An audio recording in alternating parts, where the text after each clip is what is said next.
Ilé ìgbìmọ̀ aṣòfin ìpínlẹ̀ Rivers ti ṣàgbéjáde àkọsílẹ̀ ìwé ẹ̀sùn Fubara àti igbákejì rẹ̀.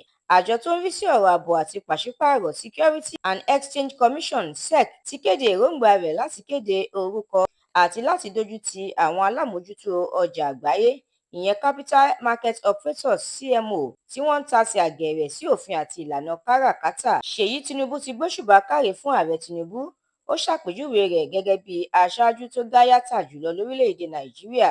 Ilé ìgbìmọ̀ aṣòfin ìpínlẹ̀ Rivers ti fi ìwé ẹ̀sùn àṣemáṣe lé gómìnà Fubara àti igbákejì rẹ̀ lọ́wọ́. Ilé-ẹjọ́ ti pàṣẹ fún Ọba Ọ̀túndẹ̀kọ̀ láti fi ojú hàn ní ilé-ẹjọ́ lórí ẹ̀sùn ọgbọ̀n bílíọ̀nù náírà tó kó jẹ tí wọ́n fi kàn án.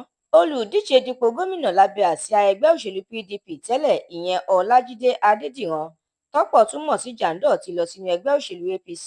Ilé ìgbìmọ̀ aṣòfin àgbà lórílẹ̀-èdè yìí ti ní kò sí ohun tó jọ pé òun fẹ́ fi ọwọ́ ṣìkún òfin mú Sẹ́nitọ́ Natasha Akpoti-Uduaghan lẹ́yìn tó bá padà dé láti ibi ìpàdé ìgbìmọ̀ aṣòfin nílùú New York. Ìjà ti parí láàrin Àṣàkẹ́ àti bàbá ẹ̀, ó ṣèlérí láti ra ilé tuntun fún un.